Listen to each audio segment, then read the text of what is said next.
old do you need to be to get your teeth checked? Do you need to get your teeth checked before school?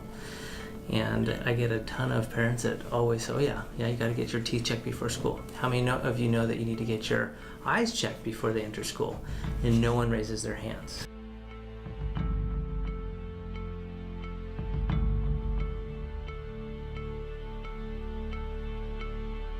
But they may not be checking on all the eye coordination issues. And so if we have a child that has symptoms, you know that they're struggling in school, they're rubbing their eyes, they're getting headaches when they're reading, just learning and having that slow, hesitant reading that's not getting better, that's when we need to really start looking and potentially being referred to a developmental optometrist to look for more.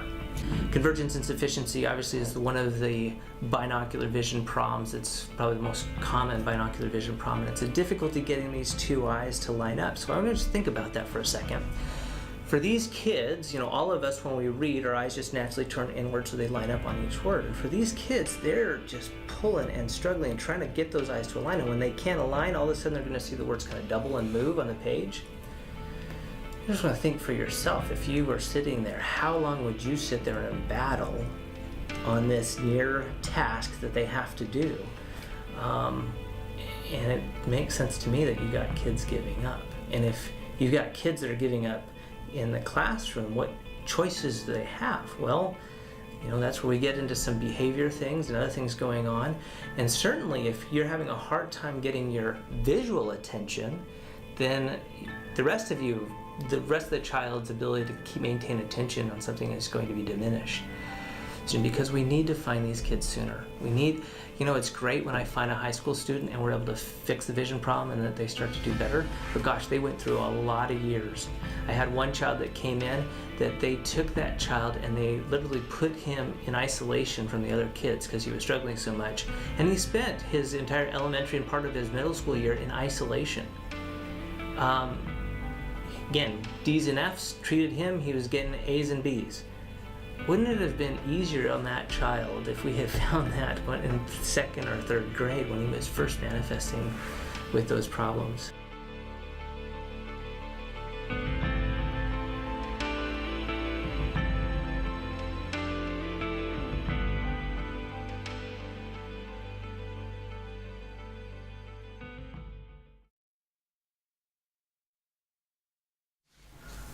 I remember thinking back in fourth grade, and I looked at I'd be sitting in the front of the classroom, and they would have me we would go up on the board and we'd write down answers and stuff like that. And I remember looking at those, and it's I was always one of the biggest writers in class, and I felt like I shouldn't be writing that big, so I'd try to write smaller, but then I couldn't read my own handwriting. And then just doing tests and stuff, the words are so small on the screen and I'd get a lot of answers wrong, and I'd look at my grades and I'd be like, oh, that doesn't seem right. I thought I got that answer right, even though, and then it was oh, the teacher would come up and oh, you must have thought this was this, and I'd be but that's what it looks like to me. Mm-hmm. I thought that's what it said. There was times where I'd be looking at the computer screen and it'd be at the very end of my desk, and people would be your computer's gonna fall over, bring it closer to you, and I'd just be there. I'd be but I can't see it. The words are swimming, the words are blurry, I can't really understand what they're saying, and I get lost in the page, and I couldn't find where I would start again, and I'd have to start from the very beginning, and so it would take me so much longer than it would for anybody else. There are some books out there that their words are either super far apart or they're super close together, and there's a lot of books like that in 5th grade, and we had the big textbooks that could go through, and there's different stories throughout, and sometimes the stories would be shorter, but they'd have to be limited pages that they needed to be in. And I remember looking at those and be oh, this one looks like a cool story, but I can't read it. The words are swimming together and I can't see it. And then the other times it's this is a really boring story, but yet the words are so spread out that I can read them, but it wasn't interesting.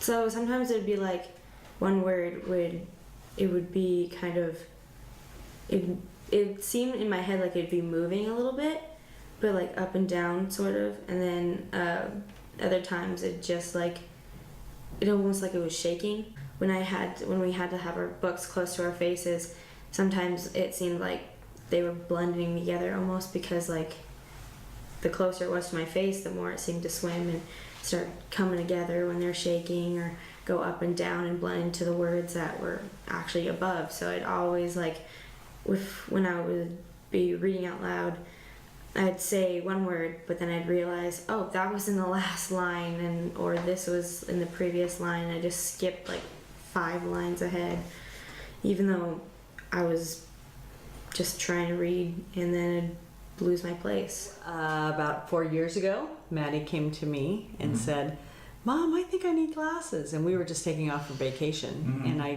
didn't have an eye doctor for her. So, and she'd been going through screenings at school. I had thought that, so nobody had ever said anything to me that she had issues. And so we're a week from going on vacation. I think, oh, I'll just go to Costco. And so we went to Costco to get her eyes checked. And the guy, the doctor there that checked him, said, she's got more than vision issues. I want you to go see Dr. Winters. And so he gave me Dr. Winters' card. And I didn't really understand, how bad it was. We went on vacation, came back, and then we got an appointment with Dr. Winters. He did the full exam on her, and he explained when he got done with his results that most of us see double. Like if we put our finger here, we see double. She was seeing double this far out. And so she never said anything. Never said anything to me. And, I think kids, they don't know any different. They think that that's what their eyesight is, and everybody kind of has the same eyesight, so you just work with it. They don't know that that's not right. And so we talked about what needed to be done, and thought, okay, let's do this. And we did the therapy, and we were really good about our homework. We did our homework, unfortunately, all the time. She hated it, but we did our homework pretty good. And the thing that kind of brought it all around is that here she had been struggling through all this homework. She had done okay in her grades, and they had a reading contest called Battle of the Books that was happening there. And I was working in the library, volunteering in the library at the school. So I was with her most of the day as far as being available to her. And then she decided she wanted to be on a Battle of the Book team. And what that meant is there's 19 books. And you read 19 books, and then they have a trivia game. And the team that answers the most questions at the end, and they battle against, there's like 30 teams. Yeah. So it's a big deal. And she was on the team that won first place. And so to go, I just cried like a baby. Because to go from struggling and not being able to read well and struggling through that to winning this it was a big deal at the school. It was pretty impressive for me that she had come that far in that. As a parent, what was it like doing the exercises? It was, actually I liked it because it gave us time to interact with each other. And so I enjoyed it, but we have very busy lives. At the same time, these guys were going through karate. She has a brother that's 16, and he got his black belt at 14. And so the kids had been doing karate, and we were traveling and going from Natchez into Yakima 4 days a week most of the time so they could do their karate classes. And so when you're traveling all the time, and you're traveling going back and forth and then trying to do your homework get your homework, and then your family time and your quality time, it just felt like it was a lot of work. But the exercises seemed kind of simple, but I understood what they were trying to do on changing the the thought process of where the eyes look and what you're looking at if you're playing with a ball or if you're reading. Our son, he found out, and this is 4 years ago, he found out that he had vision problems by reading her stuff because he took those little glasses. Well, he did not tell us that he discovered that until this year when he got his driver's license. And it's like for 4 years he's not been able to see, needed glasses, and he never said a word. So it drives me crazy that these kids don't say anything.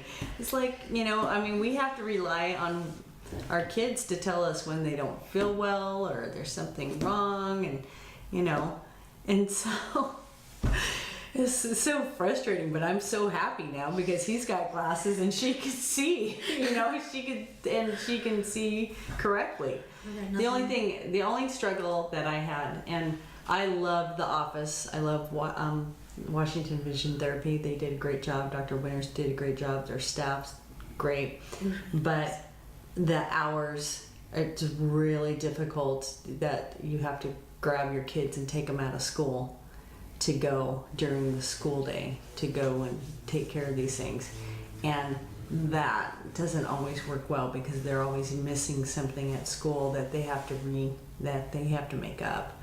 And so that's the only thing that's really difficult because most of the time, it's after school that the kids are available or the parents can maybe get their kids, so maybe some parents both work so they can't get kids there until maybe at night. So I would like to see if there was anything help with the program and they're helping, and it doesn't have to be Washington Vision Therapy. It could be anybody. I would suggest doing it as a night clinics or night times so they could capture the time that is available for the families to get them in there.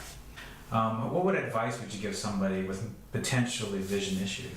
I'd always ask them what do you think is wrong? If they are questioning me, like, I feel like my vision's swimming, or I feel like I'm seeing something that I'm not supposed to see, I try and tell them, can you see what do you see here? Can you see one finger or can you see two?